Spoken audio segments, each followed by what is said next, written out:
Hi,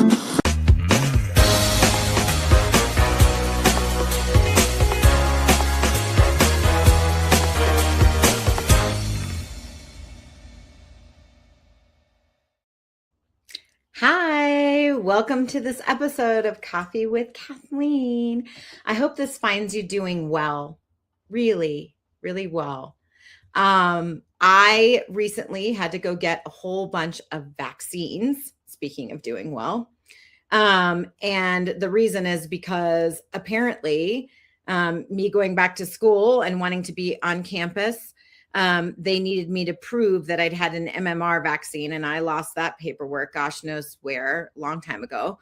So I went to get the titration test to prove that I had these vaccines inside of me. And when I did, it turns out that I am actually not vaccinated any longer for measles. It's completely disappeared. The mumps and rubella were fine. The measles was gone. So I had to go get MMR vaccines all over again. And while I was getting vaccinated, I was thinking about the kinds of things that are contagious. And I was rereading some things that I've read before and thinking about mirror neurons and how we, catch, happiness or sadness or other kinds of emotions from each other. And then I was listening to a podcast, and on the podcast, somebody said something that really got me going, which is that not only are emotions and feelings and kind of transitory things like minor or major illnesses contagious, but also the act of flourishing, which is something with a little bit more longevity, I think, than a fleeting feeling. The act of flourishing is also contagious. So when we spend time around people who are really doing well and who have figured something out and are creating creative things and new business ideas and doing stuff, that is contagious. And I feel like that's really important for a few reasons. So one thing that really appeals to me about that is it gives you the world's best excuse to do well for yourself. And I think flourishing is a word that already incorporates that you're doing well, but not at the expense of others. Because to really flourish means that you've got things in balance, that you're kind and you're compassionate and you're giving and you're warm-hearted and you're loving. And also things are kind of going well and you're generating and you're producing and you're creating and you're acquiring things that serve you. And you're in sort of this positive spin cycle, as it were. And so for anyone who might have needed an excuse to flourish today, there it is. The excuse is you're flourishing because it's going to help others also to flourish by the simple act of you being more successful in your sphere. And then those around you will in turn be impacted and so on. And we can start to create these flywheels of wellness, so to speak. But then I thought, if we really wanted to dig in a little bit and think about how do we then create the conditions for flourishing for ourselves, and what would that look like? What would those conditions be? And I'm sure there are a lot of them, but, this is Coffee with Kathleen, not all day with Kathleen. So I picked out a few of them just for us to chat about today. So one is not going to be any surprise to you coming from me, but it's going to be to practice kindness actively. And all three of those words are important because kindness is a practice. That means it's something that we repetitively and intentionally do. It is kind. That means that we're looking for good outcomes for others. So we're not contributing to others in a way that actually exacerbates any of their bad behavior or disempowers them or doesn't give them the truth that they need or whatever. It is kind, meaning it's the best possible action on behalf of another person that we can possibly come up with. And then actively is that it is active. It's not passive or reactive.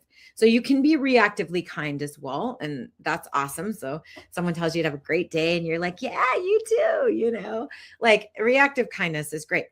But active kindness goes out of its way a little bit to think about, hey, how could I create a kindness for someone else? Right now, I'm going to create a kindness for myself and have a sip of this coffee.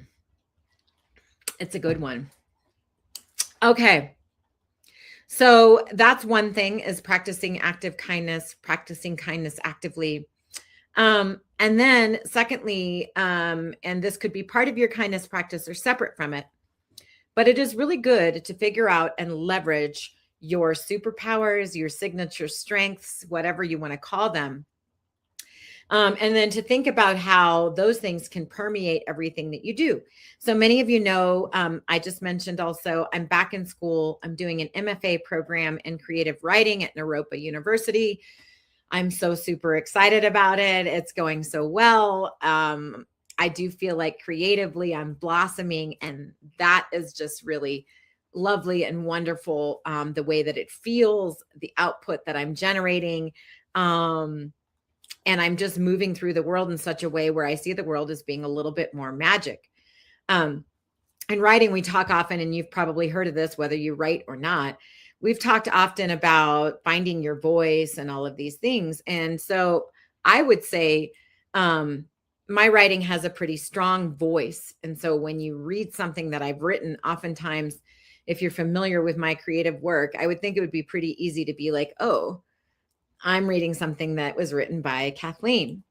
But I think something that, my work was lacking a little bit was a particular kind of framing.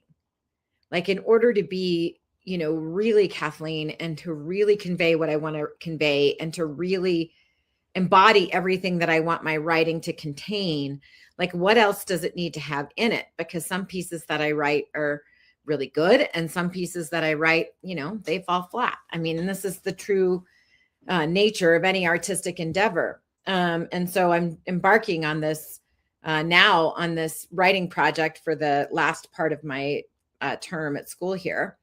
And I realized that I'm a very curious person, and I like to do research. And sometimes I do research about very sort of esoteric things that nobody else is really thinking about. And I have a way of tying things together, because to me, there are a lot of ways, there's myriads that are interconnected. And I see connections between things I really see, and that is because of my curiosity. So everything that I write now has to have a little bit of that researcher, curious brain in it. I have to give you like these little nuggets that I like to drop in. And that makes it more signature me. The second thing is that I'm very bold, and I try, and as a leader, as in everything, I try to be a bold truth teller. That doesn't mean that I need to be blunt or a jerk about it. But it does mean that I need to be bold, and I need to manifest the important things that are in my heart. And in particular, I need to be honest about myself as well. And so I need to be bold in the telling, and worried less about, oh, are people going to think differently about me or whatever if I write about this or I tell them that. So it needs to be bold. And then I'm an adventurer. I love travel. I love moving around in the world. I love having conversations with other people. I love the action that sparks. So even though I'm starting all of my writing practices with a mindfulness exercise first, so that I'm grounded and centered and calm and still, the fact of the matter is my writing needs to be really active. It needs to have something in it. I so admire those people who can look out over a pastoral landscape outside of their window. I'm looking at mine now, and write something compelling and awesome. I'm just not one of those people. I need some action to be happening. I need some people to be engaging, because one of my signature strengths is connection with other humans. And so my writing needs to explore those connections, whether they're long-term connections, short-term connections of just conversations that I had with random people, etc. And so I encourage you to think about, what are your signature strengths? And then how can you translate those into the different spheres of your life, and think about how to really leverage those towards your own flourishing. Speaking of connections, one of the ways in which we can flourish, and this is way number 3, because 3 is the magic number, and this is the magic sauce of life, in my opinion, is formulating very deep social connections. And again, those can support your flourishing in various ways. And I think so. I naturally think this way now. And so when I think about starting a new job, I think about what are the connections I need to create for flourishing in that space. And now that I'm in school, I'm like, oh, I actually need to create now an artistic and an intentional artistic community, in addition to having my spiritual communities, my work community, my social adventure friend community. And sometimes those communities overlap, and that's lovely, wonderful, and amazing. But I don't actually have to have overlapping communities because I'm servicing the different parts of my life by participating actively, giving and receiving inside of these connections and communities. And then the fourth thing, which I think is actually, well, these things are all important. Maybe I should just stop saying they're important. We know they're important, right? That's why I included them. Okay. So the fourth thing is that when we act, we should act on meaning. So when we act on meaning, that is really where flourishing starts to take root. Like there's ways to consume more or produce more. Like we can acquire more money. We can acquire, symbols of material wealth. We can acquire various different things in life. But if we're oriented around that solely, then we might be successful in a particular way or from a particular lens. But we're not going to be flourishing. I think about, and I'm not going to name them because they're plentiful, but I think about some of these, what I call power brokers, which are largely men, but sometimes also women, in control, billions of dollars, lots of stuff going on. And people might think of that as flourishing. Arguably, it's not. And when you read things that they've written, they talk about how little sleep they get. They talk about the anxieties they have. They talk about, maybe they're unhappy in their love lives or other places. A lot of them don't have consistent, relationships or deep, meaningful friendships. And arguably, my belief is that those people are successful in a particular way, but they are not flourishing, because flourishing has to contain meaning. We have to understand what we're here for, and what we want to accomplish. And that's inside of our family circle. That's inside of our friends and social circles. That's at work. What are we really trying to create? What matters? I've said often that my work meaning is really about creating vibrant, inclusive spaces for other people to be empowered and to thrive. And I really believe that's it. And then when I think about all of my other circles, I mean, I can change a few of the words, but essentially that's what I'm trying to do in life, is really create places in the different spheres of my life where people feel, heard, connected, included, etc. That's my meaning. That's why I'm here. That's why I was built as a connector 2.75 model or whatever, was because I'm supposed to be doing that. And that's my role. I would also say that a flourishing life contains not just work and meaning and connection, and leveraging your strengths and active practice of kindness. Are we ready for a nap yet? But it also contains active leisure. So people who really report the strongest feelings of happiness and connectedness and contentedness with their life do active leisure. For me, that means I'm traveling, I'm hiking, I'm going to music festivals, I'm adventuring, because I'm an out in the world kind of person. It's okay if your interior and exterior life are more inward. If you're more of a home-based person, active leisure can be any definition that you want to create for it, but it does mean that you're actively doing it, whether you're actively gardening or running or reading or knitting or, or running around the planet like a happy maniac. I mean, whatever the things are, it's just about incorporating active leisure and thinking about what that means to you and engaging in it regularly. And when you approach that, as well as all of the other things that we've listed, with awareness, then you get the most out of each of those experiences. And then the last thing that I will share, because I believe awareness is underneath all of these things. It's on top of, underneath, and in the middle of. So it's not a separate thing by itself. It occupies all of these spaces, but particularly it occupies the last one, which is cultivating emotional health and regulation, which is also something that I talk about a lot, because I think we need to destigmatize the things that we need to do to cultivate that emotional health. And we need to really be supportive of others in it.